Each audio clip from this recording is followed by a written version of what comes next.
स्वागत है आपका हिंदू इन्फोपीडिया में, आपका विश्वसनीय स्रोत सामाजिक मुद्दों की सच्ची जानकारी के लिए। आज हम उस चुप्पी पर बात करेंगे जो दिखती नहीं लेकिन लोकतंत्र को निगल रही है।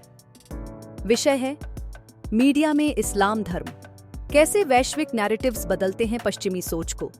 यह हमारी श्रृंखला पवित्र ग्रंथ बनाम सार्वभौमिक अधिकार का 5वां भाग है। एक ऐसी दुनिया में जहां सच्चाई बस एक स्क्रॉल दूर है। सोचिए, अगर हम कहें कि आज वैश्विक सोच को आकार देने वाली सबसे शक्तिशाली ताकत है चुप्पी। न कोई जोरदार सेंसरशिप, न कोई सीधी प्रोपेगेंडा, बल्कि एक सुनियोजित चुप्पी जो इस्लाम धर्म को विश्व मीडिया में घेरे रहती है। यह नफरत की बात नहीं है, यह उस श्रृंखला की बात है कि किसका नाम लिया जाएगा और किसे छुपा दिया जाएगा। चलिए शुरुआत करते हैं हेडलाइन से। जब न्यूजीलैंड के क्राइस्टचर्च में एक श्वेत श्रेष्ठतावादी ने मस्जिद पर हमला किया तो दुनिया ने तुरंत उसकी विचारधारा को नाम से पहचाना।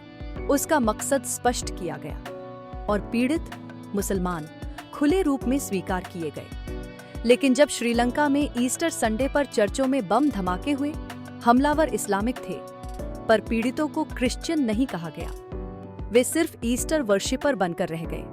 हमलावर इस्लामिक एक्सट्रीमिस्ट नहीं कहे गए बल्कि मिलिटेंट या रेडिकल जैसे अस्पष्ट शब्दों में ढाल दिए गए। यह संतुलन नहीं है, यह पूर्वाग्रह है। जब इस्लाम धर्म की बात होती है तो मीडिया की भाषा नरम हो जाती है, विवरण धुंधले हो जाते हैं और पहचान गायब। यह एक पैटर्न है, कोई संयोग नहीं। यह पैटर्न सिर्फ आतंकवाद तक सीमित नहीं है। ब्रिटेन में हुए ग्रामीण गैंग मामलों में आरोपी अधिकतर पाकिस्तानी मुस्लिम पुरुष थे, लेकिन वर्षों तक मीडिया ने उन्हें सिर्फ एशियन मेन कहकर बुलाया। एक ऐसा संकेत शब्द जो धार्मिक और सांस्कृतिक पहचान को छिपा देता है। क्यों? क्योंकि अधिकारियों और मीडिया दोनों को बैकलैश का डर था। उन्हें इस्लामोफोबिक कहे जाने का डर पीड़ितों के लिए न्याय देने से ज्यादा था। यह भाषा सिर्फ भटकाने वाली नहीं है, यह एक विचारधारा को जांच से बचाती है और उससे भी बुरा, यह न्याय को नकारती है। इस चुप्पी की जड़ें और गहरी हैं। इस्लामी शिक्षाओं में एक अवधारणा है, तखय्या।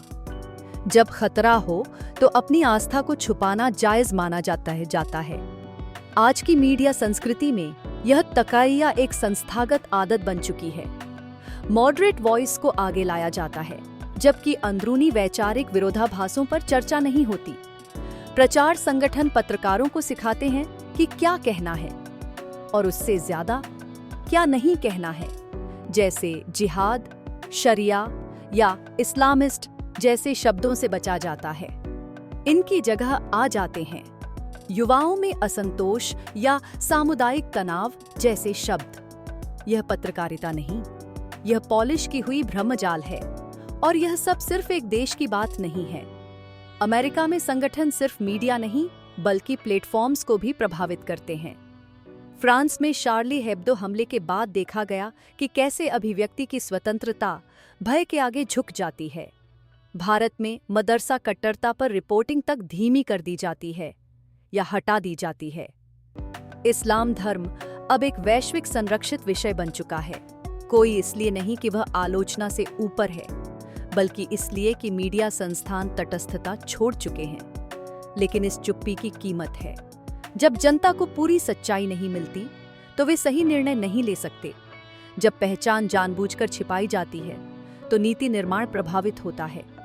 जब आलोचना को नफरत समझा जाता है तो बहस मर जाती है। मीडिया का उद्देश्य है सूचित करना, न कि बचाना, सच बोलना, न कि सैनिटाइज करना, पहचान उजागर करना, न कि ढंक देना। जब मीडिया इस्लाम धर्म की वैसी ही जांच नहीं करता जैसी दूसरों की करता है तो वह सिर्फ पत्रकारिता नहीं बल्कि लोकतंत्र को भी कमजोर करता है। अगले भाग में हम मीडिया रूम से निकलकर न्यूज़ फीड की ओर बढ़ते हैं, जहां एल्गोरिदम, प्लेटफॉर्म और डिजिटल नीतियां तय करती हैं कि कौन सी सच्चाई दिखाई जाएगी और कौन सी नहीं। ब्लॉग चेक्स, धार्मिक सहिष्णुता, एल्गोरिदम, कैसे डिजिटल प्लेटफॉर्म बनाते हैं पवित्रता की परछाई। क्योंकि आज सर्च इंजन सिर्फ जानकारी नहीं ढूंढते, वे उसे तखय्या के कोड से फिल्टर करते हैं। जुड़े रहिए, पूरा ब्लॉग पढ़ें, Islam religion in media, how global narratives shape western discourse, केवल हिंदू इन्फोपीडिया पर। यह कोई हमला नहीं बल्कि एक मांग है, निष्पक्षता की, साहस की और सच्चाई की। अगले भाग में हम पहुंचेंगे डिजिटल दुनिया में, जहां एल्गोरिदम तय करते हैं कि कौन सी जानकारी आपको मिलनी चाहिए और कौन सी नहीं।